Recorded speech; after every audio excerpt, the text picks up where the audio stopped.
Welcome. Hello, everybody, and welcome. My name is Bob Hoban, and thank you for joining us today for part 3 of our 3-part series, the concluding part of receiverships in cannabis. And the topic that we will focus on today is bridging the gap between receiverships as an alternative and a workout solution. Think of receiverships in terms of a turnaround tool and a turnaround device. As mentioned, I'm Bob Hoban. I am the co-chair of the Clark Hill Cannabis Industry Group, and very pleased to be joined by my counterpart on this series, Dotan Melech.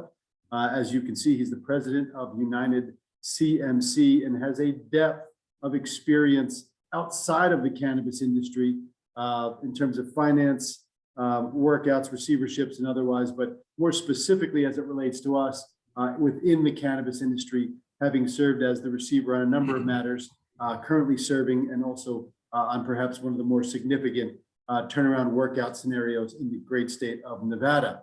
And then joining us today from Sharp Capital Advisors is their managing director, Colin Campbell. And as you can see there, he's out of their Los Angeles office. He's previously worked with Livingstone Partners, and he works in the M&A debt advisory and special situation transactions part of Sharp Capital Advisors, and has been extremely valuable and relevant and involved in the cannabis industry over a number of years. So as we dive into today's outline, and please, if you do have questions, you're welcome to put those in the chat bar, and we will try to get those to you. And as a note, this is indeed being recorded, so it will be available after today's live event takes place. So some of the things that we will cover, whether in a linear fashion or simply by virtue of the topic, are as follows. Number one, we'll start with the concept of the more recent Cresco and Columbia Care deal and define whether that is the norm or the outlier. Define what is the term, what is the norm. We'll look at receiverships as a turnaround tool. We'll look at 3 pieces to a cannabis workout, the framer, the fixer, and the engineer. And just by way of preview, the framer is the lawyer that can help frame the legal foundation and the legal bounds of the scenario. The fixer being in many cases the receiver, Dotan in this instance, and then the engineer looking at Colin, someone that engineers and looks, how do we create a path forward? We'll put up an image which sort of depicts what a receivership in the cannabis industry or any receivership really looks like. We'll talk about cash flow analysis, and then how do we model for a successful turnaround? And then what are the signs that you should be seeking assistance on a cannabis workout? And then we'll conclude with some final thoughts on this series as a whole. So let's start at the top here, gentlemen. And in front of you, you'll see a diagram, and then there is credit on that particular slide. That diagram reflects a history in a nutshell of the most recent Cresco Labs and Columbia Care merger, or acquisition, perhaps more accurately. And that ultimately reflects years and years of aggregation. If you look at the sphere around the Cresco Labs logo and the Columbia Care logo, again, these transactions have taken place over many years, over time, revolving around aggregation, of course, but Cresco and Columbia Care are very calculated and very thoughtful in their approach, meaning some of these acquisitions over time were distressed, some of them needed greater guidance, more influx of capital, so forth and so on. And as those things come together, the question becomes, and Dotan, maybe this is a great place to start with you, is a transaction like this the norm, or is it an outlier representing one of the more significant transactions in the cannabis space in recent history, if not ever? Thank you, Bob. I personally, I think that this is an outlier. I think that size of an M&A is not something we're going to see happen often. If I'm not mistaken, and Colin may chime in on that, this is one of the 2 at that magnitude M&As that we've seen in the space. What I do believe, however, is that the practice of M&A may become the norm, may become in fashion, creating enough noise out there that the market believes that M&A is the way to go. And I will caution those who try to go through this process on a smaller scale to make sure that it's done correctly. But I think that's something that Colin can help as well in shedding some lights from his perspective as it relates to these types of complex financial structures. Yeah, I mean, Bob, this graphic is perfect to make the point that it is not the norm. These do not look like most of the companies that we see in the industry right now. Now, the smaller logos around the outside, yes, that's probably more indicative of the typical operator in our space. So I think on the whole, you will see a dramatic increase in M&A this year for a variety of reasons that I'm sure we'll get into. But the sheer size of this deal, the thoughtfulness that went into it, I was telling Dotan earlier, I think on average in the cannabis space, operators use financial advisors half or even less than half as often as in other more mature industries. And I think that's just indicative of our industry is still growing, it's still evolving. The operators are becoming increasingly sophisticated and aren't as accustomed to using folks like us to navigate some of these transactions. I think it's going to be increasingly the norm this year, and I think we're going to see a lot more of that. But that transaction in and of itself, I think is pretty unique for a couple of reasons, including the fact that those are really large scaled, successful, profitable, disciplined businesses. And I think, unfortunately, that's not necessarily the typical in our space. I think many of our operators are still maturing, learning, and evolving. If I may add, I mean, it's clear from a transaction that size and complexity that what the gains are, market share, data insight, the ability to reach to multiple markets, understanding what's happening in multiple markets. I think that intelligence is extremely valuable. But I think it comes at a price. And I think the complexity, the inefficiencies, the fact that the industry does not enjoy what we consider the economies of scale because of the individual ecosystems that require different and special attention. Those are the issues that will probably result in higher cost post M&A. And that's the reason why these types of tools that we will be talking about today and spoke about in previous parts are extremely important to incorporate in that mindset, because you don't necessarily know exactly what it is that you're getting until you do a deeper dive. So there's clear benefits, but there's also clear complications that may come up in the coming months. Well, Dotan, I was going to jump in real quick and just say, look, let's level set for just a moment, right? And let's talk about why I'm so excited about doing this particular conversation with you guys is because I feel like we're at a bit of an inflection point within our industry. And if we recap the last couple of years, you've had a lot of companies that are entering our space, I think, with the false concept, that it is easy money. And I have conversations with people even today that say they're going to go out and raise a couple $1 million and they're going to launch a cultivation and they're going to build a brand around it and they're going to be the next MSO. Entirely possible. Maybe not as probable as it was a few years ago. And so you just look at the track record of our industry. There was this rush to the public markets to get capital. There was this rush to raise private equity. There was this rush to take out debt. And all of that capital, because of the federal illegality, the complexity of the state-by-state structure, all of that capital comes at a very high cost. Well, that burdens the financial performance of that business and its ability to scale. Layer on top of that, an incredibly complex tax structure, a changing regulatory environment, in many cases, like in California where I live, a pretty prolific illicit market. It becomes not only just a competitive industry to operate in, but an incredibly competitive industry to operate in with all of these other layers of complexity that other industries don't necessarily have to contend with. Now, that will all get resolved over the next few years, hopefully a few years, maybe more, but that creates cost and burden and headwinds for businesses that are trying to get scale. So the result is, and I think there's some graphics about this that I've put out, but which we can link to later on. But if you look at the public markets as alone, there's only a handful, maybe two handfuls of large scaled businesses. I'll be generous and say it's 15 or 20 even.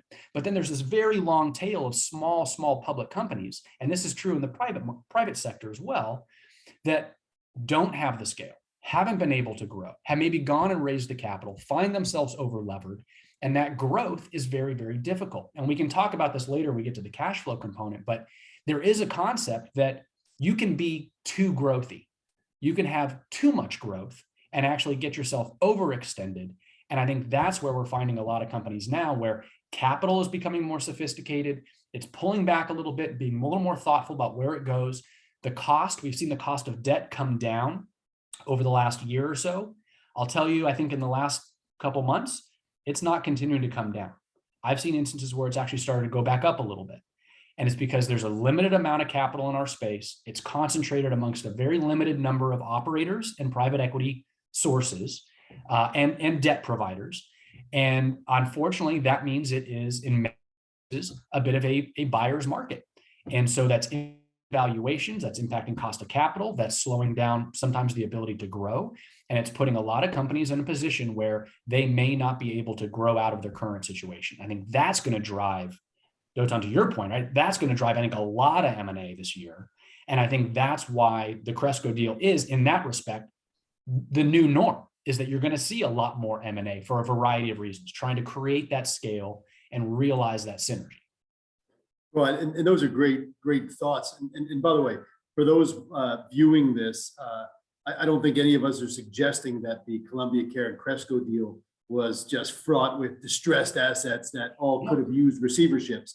In fact, that to the contrary, I think what we're doing is looking at this diagram and saying that this acquisition, this merger, was years in the making.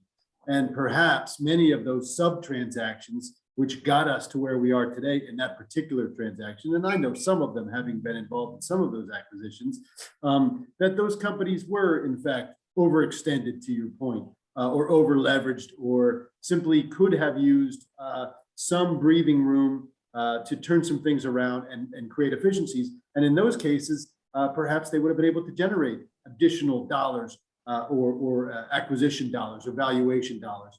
So maybe that's a good place to look, is let's sort of go back in history. If you're one of these subs that were ultimately acquired by one of those two companies leading up to this merger, what are symptoms that you should consider looking at a receivership to improve performance, to set yourself up for a better valuation? Because it doesn't have to be, oh, this is the end of the road, we've got no other choices, let's go and employ a turnaround tactic by using receivership. What are some of those symptoms? What are some of those road markers? Yeah. And Dotan, I'll jump in first maybe, but sure. I think when I start that conversation with a business owner, many cases it comes to, well, how have you performed historically? Show me your financials. And I'll tell you that being audited in our sector is not normal. And it will increasingly become normal, but so far, there isn't that same level of scrutiny and sort of discipline around financials. And that's indicative of an industry that is becoming more and more mature. I've started companies, I ran them out of QuickBooks. In some cases, I ran them off of Excel before QuickBooks. Like, I get it, right? Not everybody's going to go out and get an audit. But the ability to look at and analyze your own financials is critical to seeing those red flags, to hearing the warning signs as they start to go off, so you can think about and plan for 6 months, 12 months down the road. Everybody starts with the P&L, right? Then they start thinking about the balance sheet. I would argue, and this is a silly interview question, but my favorite financial statement is always the cash flow, because it actually links everything together and you can see where the actual cash is going and how the company is performing. And that, I think, is probably one of the most misunderstood and underappreciated financial statements that operators don't necessarily always look at. But that's where I would be looking, as the actual operations of the business, right? It starts with net income, and then you add back depreciation and the other non-cash pieces. What is the actual operations of the business doing? And you can have a P&L that says, you know, we're creating all of these earnings, but when it comes down to it, and this is where I got to my point of, you know, you can grow too much, is that then you start plowing all of this money into CapEx, and you're building facilities and you're building new grow and you're expanding here and expanding there, but it comes at a cost. And so then you've got to go out and raise all this other capital. Well, that's expensive money. And so the cash flow statement, I think, pulls all of that together and really sort of lays bare, okay, where's the cash actually coming from? Where's it actually going? And I think understanding that and then having a team that can sort of project that out on a monthly basis. I see a lot of projections that have come in on an annual basis. I want it monthly, because you can be cash flow positive for the year, but not take into account that 3 months down the road, you're going to run out of cash, right? And that actually debunks the entire projection, because at that point it stops. It doesn't come back. Well, and Dotan, let me just frame this a little bit before you jump in. So we're really talking about sort of three discrete topics, and I'd love you to hit them all.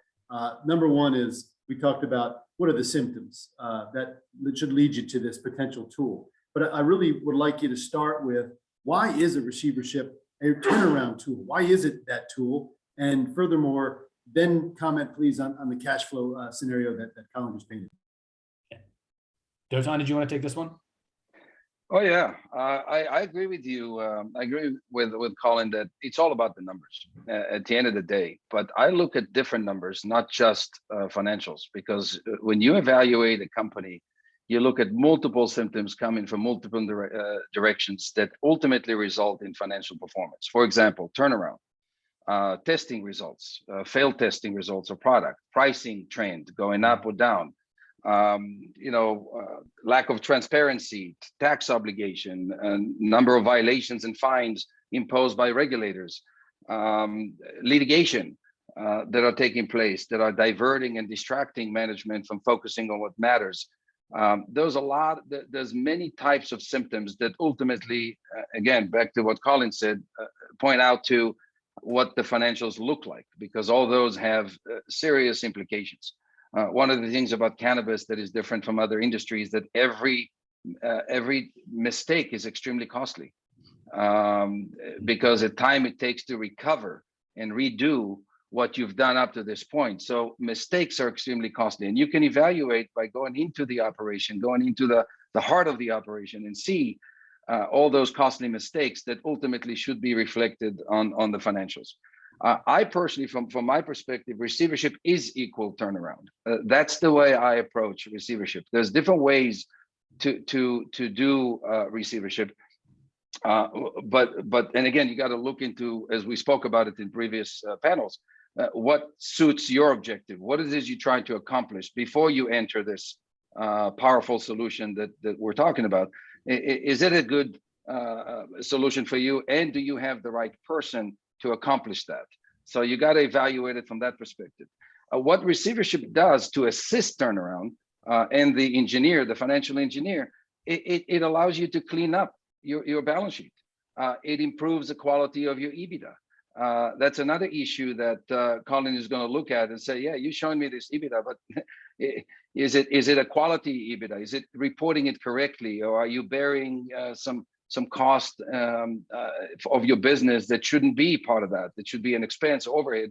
But in cannabis, most people try to put as much as possible on cost of goods sold to get the tax benefit, and sometimes they overdo it. So those are the things that you're going to look at.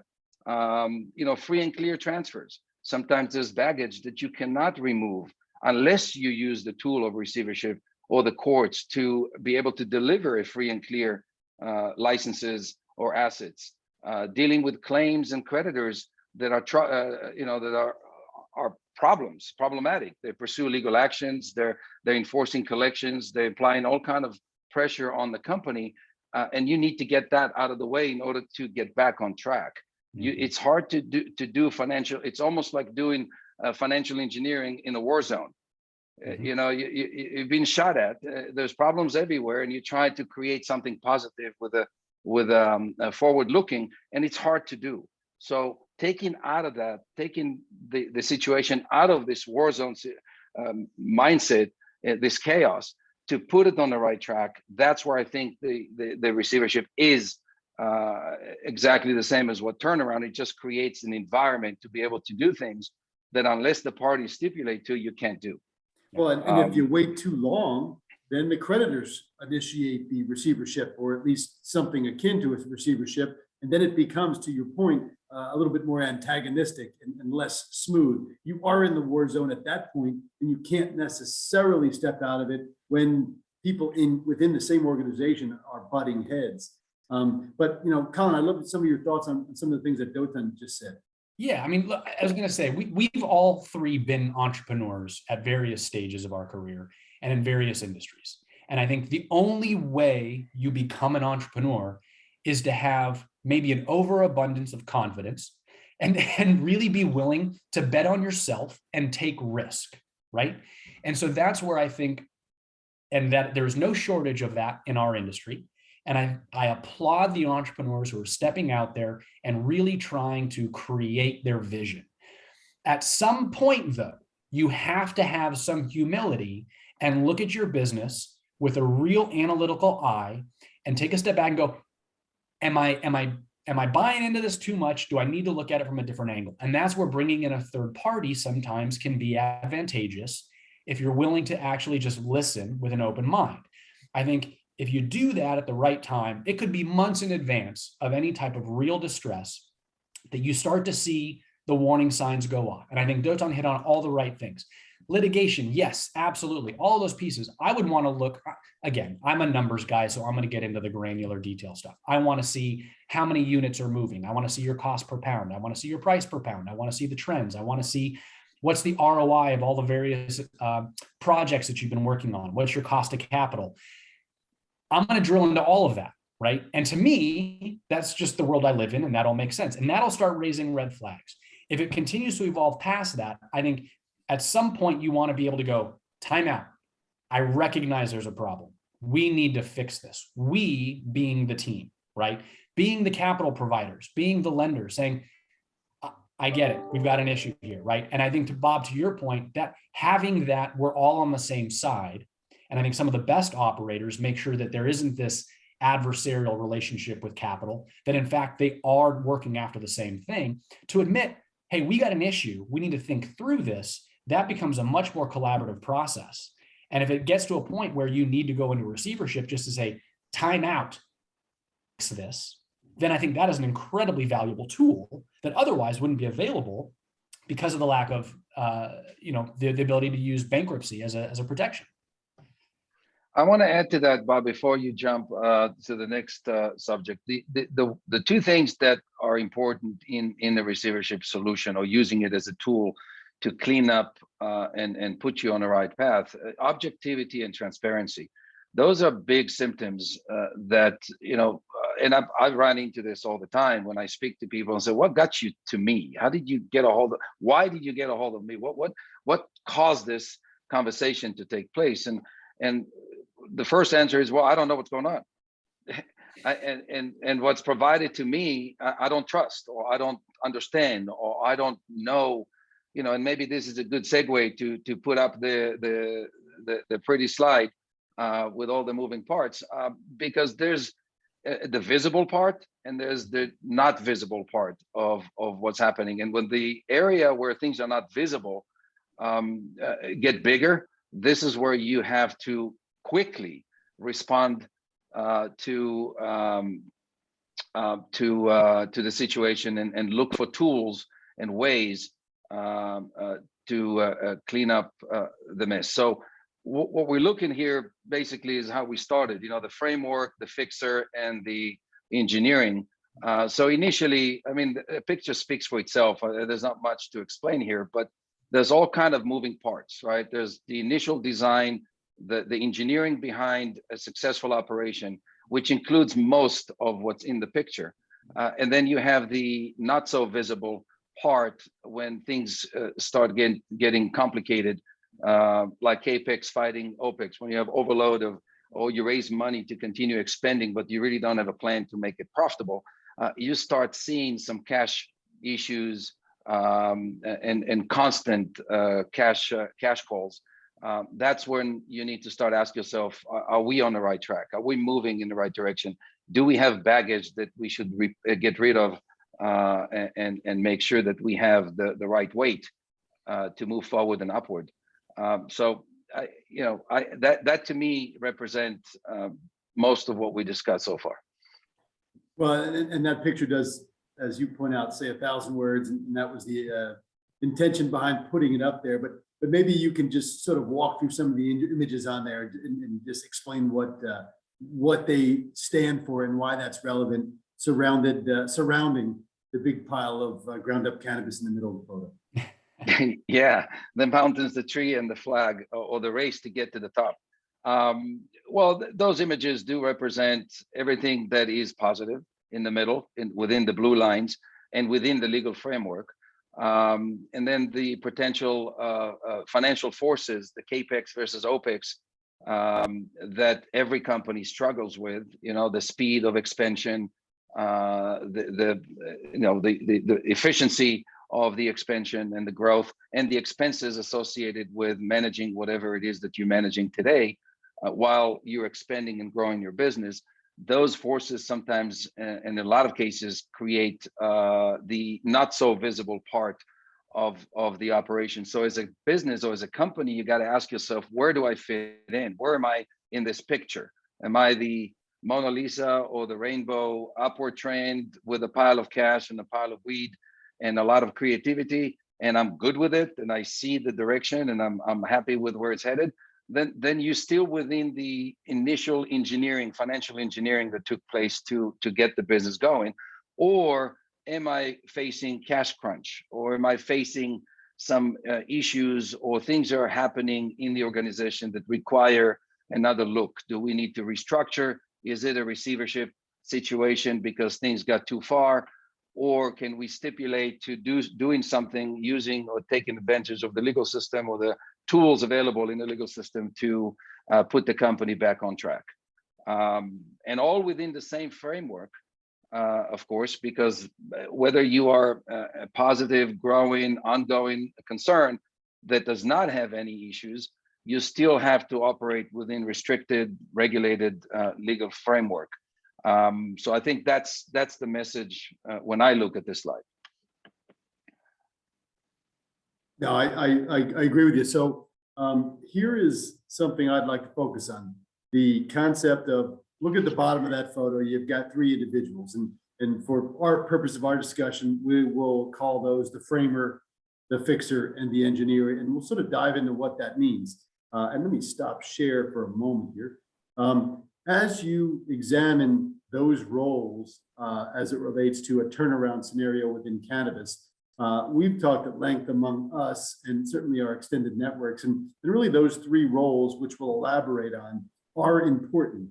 Now, you've heard receiverships in this scenario be referred to in part as a timeout, but timeouts take place in many different ways. Sometimes a timeout's called because you're under duress, whether that's internal duress or external duress or a combination of the 2. Sometimes you call a timeout to complement your team. So timeouts come in all shapes and sizes, and it's that tone that is very critical. So the first part of the framer, the fixer, and the engineer that I'd like to focus on is that framer concept, and understanding that in this context, the framer is really the lawyer. So it's important that the lawyer not be tone deaf, that the lawyer, the framer, understands what is the context. Why is a timeout needed? Is it because there's strife or antagonism, or it's because we need to sort of simply look, things are good right now, but they could be better, or a combination of all of the above? So that tone, and lawyers tend to, unfortunately, be tone deaf certain times, but this is a critical component. But then when you frame it, what the heck does that mean? So when we frame it, we're looking at the contracts that the company has, contracts that create expenditures and sort of debt obligations, whether those are recurring expense obligations or notes or the like. Any contracts that have a bearing on cash flow or operations, or the ability to bring in increased operations or cash flow. Frame those, understand those, and help identify provisions within those agreements that will benefit the company and or the receiver, the fixer in this scenario, and ultimately the engineer. Looking at the governing documents for the business, which also fall in the category of contracts. Most companies in this space, for better or for worse, are framed as LLCs, limited liability companies. LLCs tend to be creatures of contract, meaning there's not a lot of rules in statute for how an LLC should be governed or operate. So it's important that your LLC agreement from the very beginning be structured based on the intentions and the scale and the trajectory of the company, and giving very important distinctions about who makes decisions over what categories. So understanding how that operating agreement and how the LLC requirements, and or if it's not an LLC, if it's a corporation, then that's maybe more heavy on statutory citations, not simply contracts for how that company is supposed to operate. Looking at the regulatory scenario, state and local licensing, rules. We did the second part of this series from a regulator's perspective.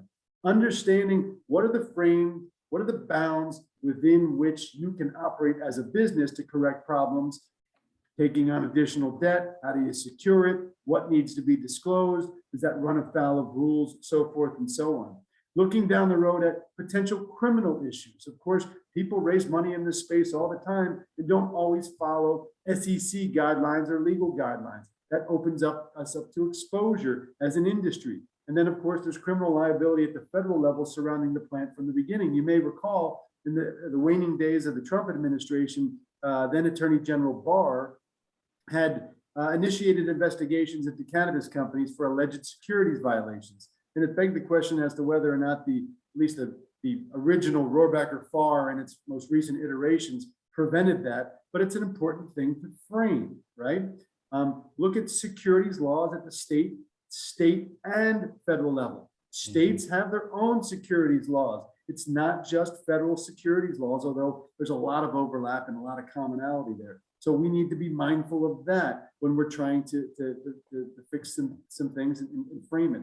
And at the end of the day, this is where we started with this 3-part series is if a receivership is a viable alternative, the lawyer needs to frame what is it that the receiver's job is going to be.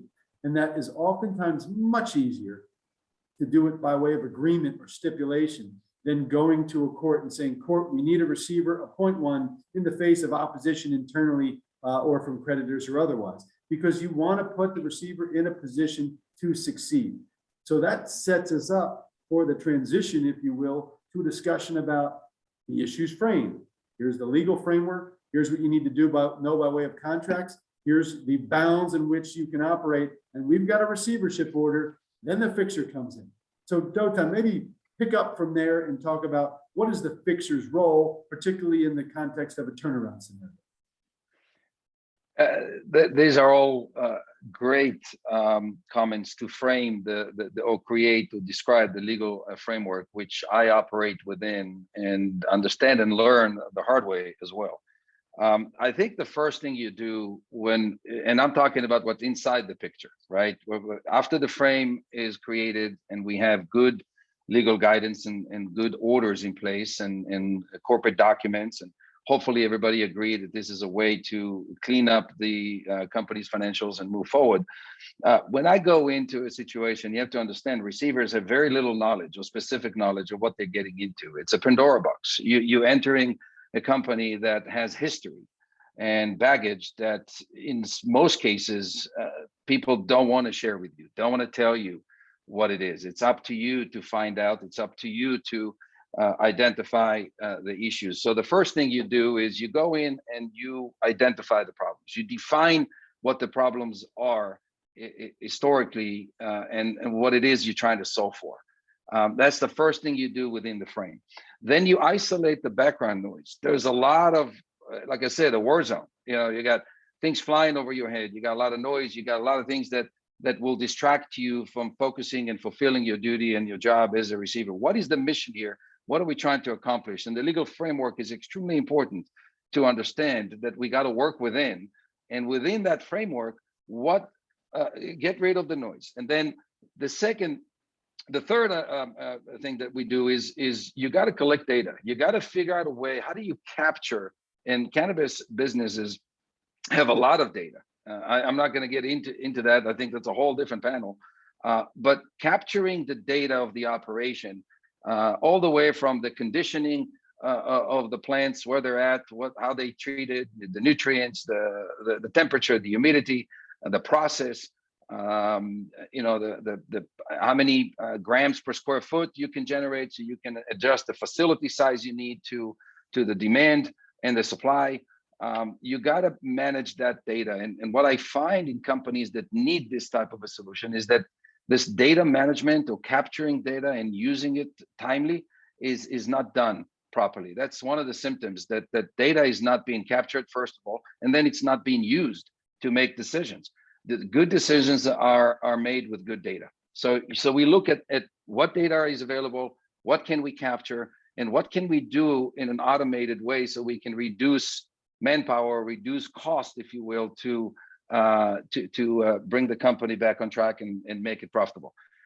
The next step is build a team, put a plan together based on what you learned, what you identified and collected, and build a plan and assemble a team around that. Make sure that those two are aligned. You have to make sure, bring the expertise needed to solve the problems that you identified, and all that is happening very quickly. I have to tell you, the expectation of a receiver is that they're not allowed to have a learning curve. It's all done within 30 to 60 days, probably 90 days, depending on size and scope. But those steps are taking place very, very quickly. Execute the plan. That's naturally the next step, and then monitor and review and adjust as you move forward. You got to do it on a regular basis. Remember, receivership provide transparency and objectivity. Everything we do is reported. Everything I told you about is captured in monthly reports that are sent to the court for all creditors to look at and learn from and understand what it is we have and where we're going. So that level of transparency, that level of planning, you have to understand that it's not going to all work out exactly as you planned. You got to make adjustments.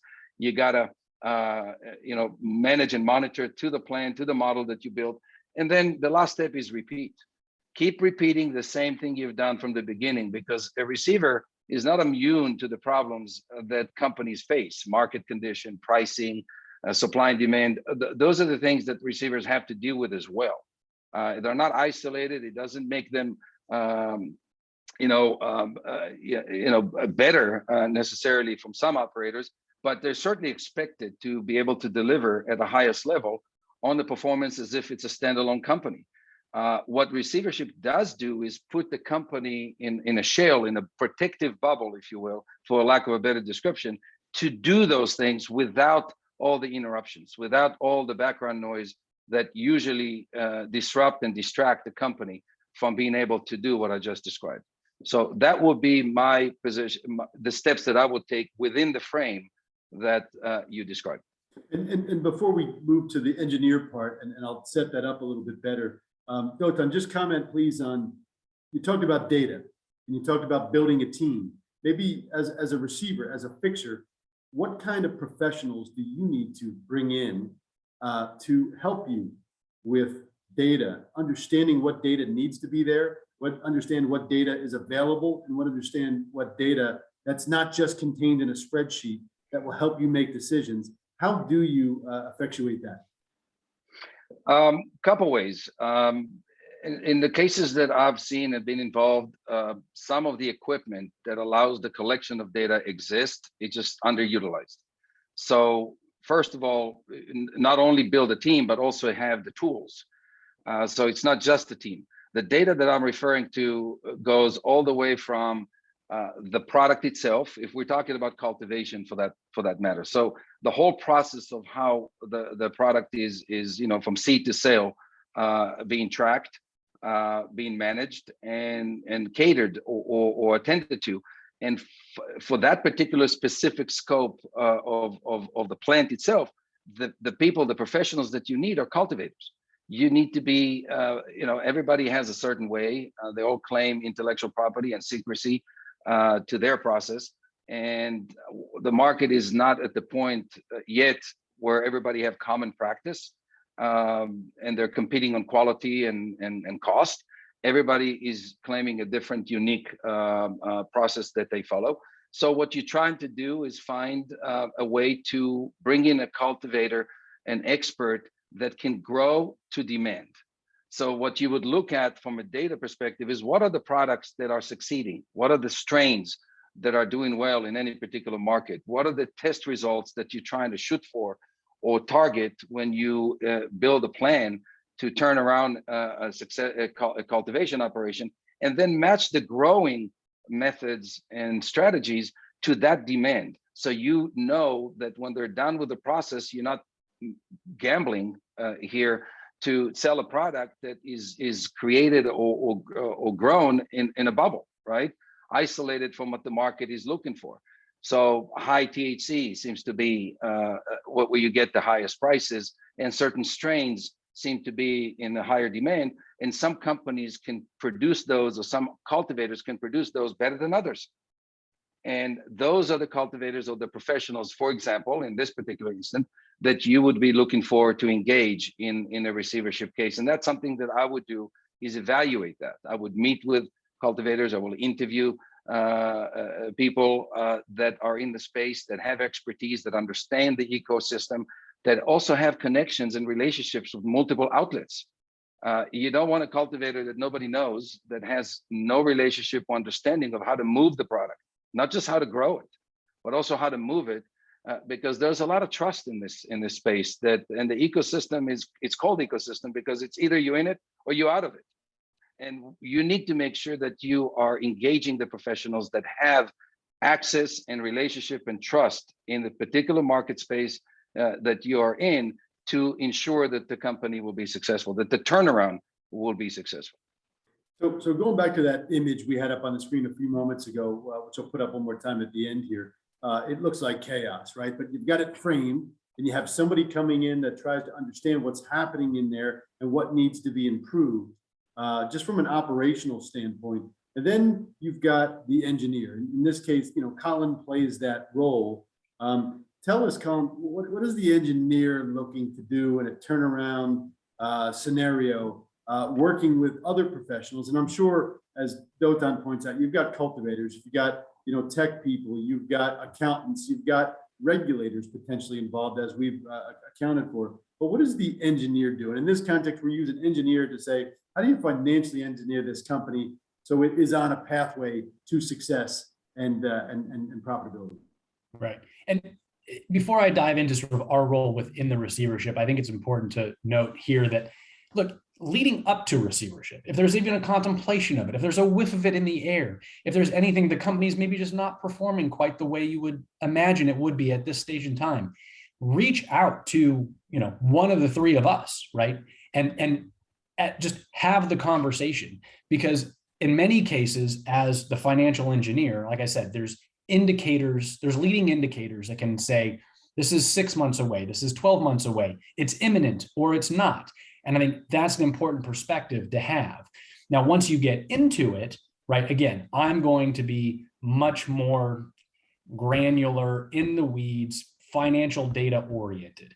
And I think there are different flavors of financial engineers. There are those that are very strategic, and there are those that are very data oriented. And the right answer is probably a mix of the two. And I think that's where we try to strike that mix, because if you go to market, right? So you end up in a situation where you're working with the three of us. And the answer is, while Dotan is resolving the operational issues and having the conversations with the cultivators and creating the supply that serves the demand, because I think it's important, his comment was really, supply does not create demand. So think of the end consumer in mind. While he's resolving the operational, there needs to be this capital that fuels the business. And in many cases, the capital structure is asymmetric and overly burdensome on the business. What I'm going to do is look at, based on the operations as it stands today, how do we engineer a financial structure, a capital structure that will support this business, but not become an albatross that continues to weigh it down? And so where I've got relationships with other operators in the space, I can look at the KPIs that sit behind the financials, right? Because sales is important, right? Profitability is important. But what belies all of that, or what sits behind all of that, is units. How many units are moving? What's your cost to produce? What's your sales per unit? What do those unit metrics look like? How much of that COGS are you shoving up into, or how much of the cost are you shoving up into COGS versus how much of it is sitting below? And is that being treated correctly, right? So we're going to reach out to accountants that can kind of drill into that and weigh in on how is the IRS thinking about today 280E obligations, and will that ultimately be forgiven or not, right? And that's probably a whole nother debate that we can get into. What's the appropriate treatment of COGS versus SG&A? Where does all of that sit? So making sure that you have the right accounting and tax people looking at it with a critical eye, and then having the relationships with the capital sources. And it's not a one size fits all. It's not, while capital is very concentrated in our space, there are nuanced differences in flavor of capital, cost of capital, and really partners. And we see this in more traditional industries, particularly in the private equity markets, where one person's cash is just as green as the next, right? And so it's really a matter of what do they bring to the table in terms of relationships, right? Leverage, the ability to help gain distribution, access to other states or markets. And so bringing the right capital in, but really the right people to be within that capital stack, to optimize that business, to make it as successful as it can be, and in short order, right? Many operators I talk to think of their business in terms of yearly, annual projections. And honestly, my baseline is monthly. I want to see at least monthly for the next 12 months. In reality, we get into this situation and it is weekly, right? It is a 13-week cash flow analysis, because that's really where the rubber meets the road. Do you have the cash to make payroll? Do you have the cash to pay vendors to create the product? And so that's where I think when we talk about the financial advisor being the engineer, we're engineering a capital stack and a cash flow model to support the business, to support the operators, to resolve the going concern. Thank you for saying that, Colin, because 13-week cash flow is something I have not seen in this industry as a tool in all the companies that I've looked at. And that is a most powerful tool that is underutilized, not just in cannabis and many industries that I was involved with prior to the cannabis space. It's a tool that is underutilized and underappreciated. And I think it's a tool that if there's any takeaway is you create a 13 weeks cash flow and manage to that, because if the pieces are successful, the entire company will be. And that's essentially breaking it down to a manageable and predictable period of time that you can work with, rather than put something that is more commonly than not being put in a drawer and never referred to, because it was used to raise money initially, not as a management tool. And that's one of the biggest mistakes, financial mistakes companies make, is they put a lot of time in great presentations and great promises, but then when it's time to execute, they don't refer to that or use that as a way to measure themselves against. And 13 weeks cash flow is a tool that is manageable and and you can predict and project accurately where you're going to be in 13 weeks, but it's hard to do 12 months, 24 months out. Right. It's very speculative. So thank you for bringing it up. Well, I appreciate that. I mean, let's talk about that for a moment, right? So any capital provider goes into an investment knowing they're taking risk. That's what it is, right? It's a risk reward combination, right? Correlation. And so at this point in a company's evolution, if they're focused on a 13-week cash flow, that risk reward profile has to look very different than it did 24 months previously.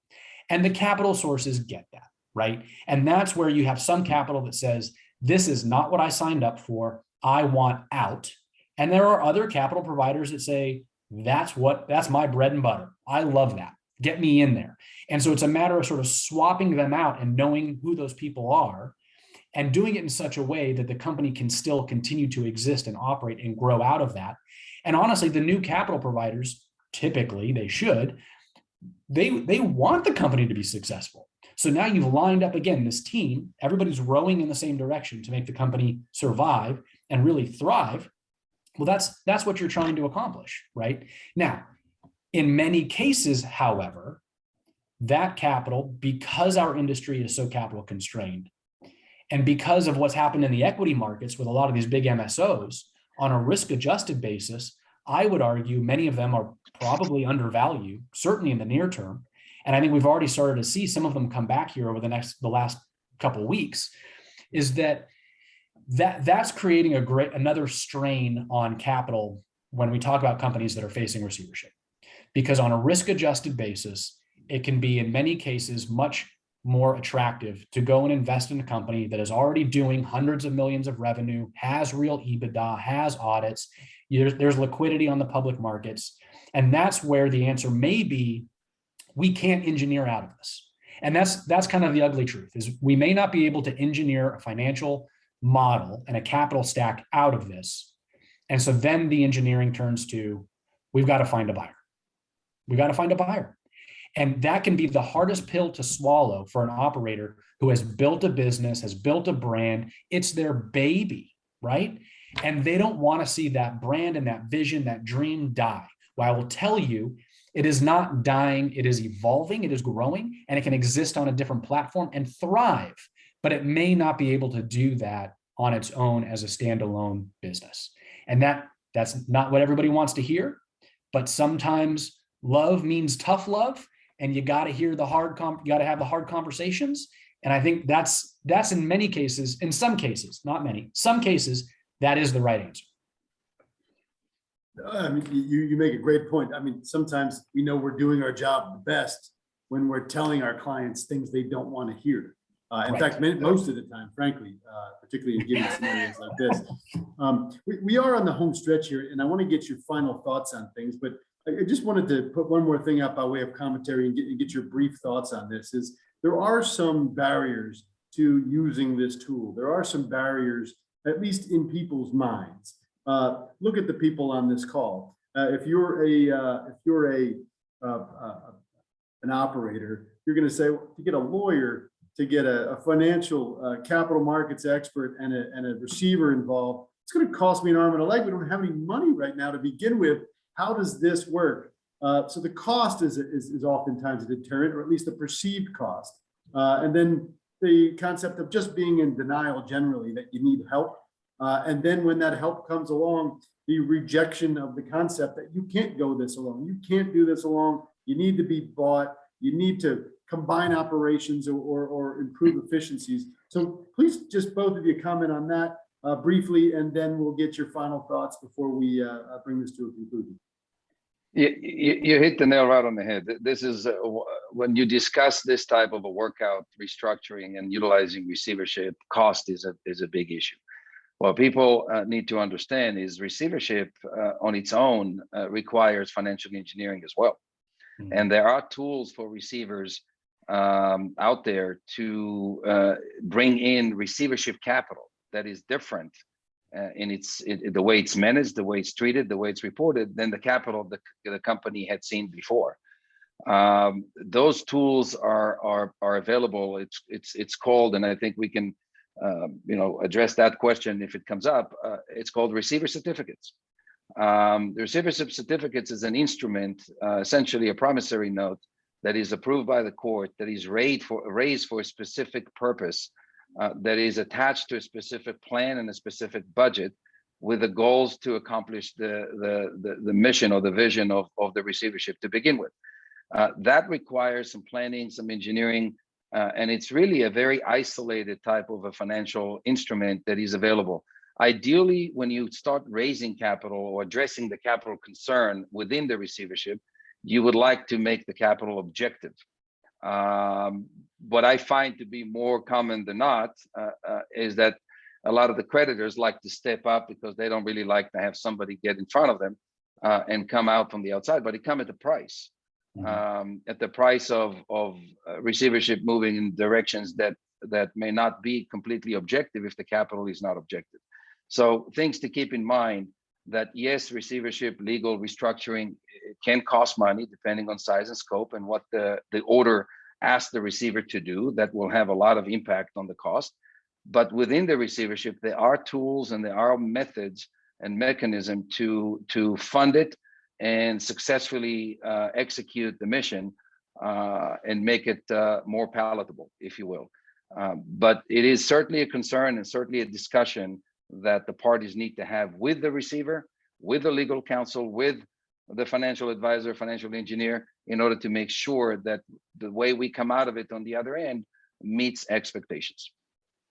Yeah, I mean, Bob, the short answer is our interests are all aligned in making sure that the company survives in order for us all to get paid, right? So in that respect, yes, it comes at a cost, but it should not be such a cost that it only furthers the issues. It should be it should fit within the solution to making the company thrive and emerge out of its current distress. Sure.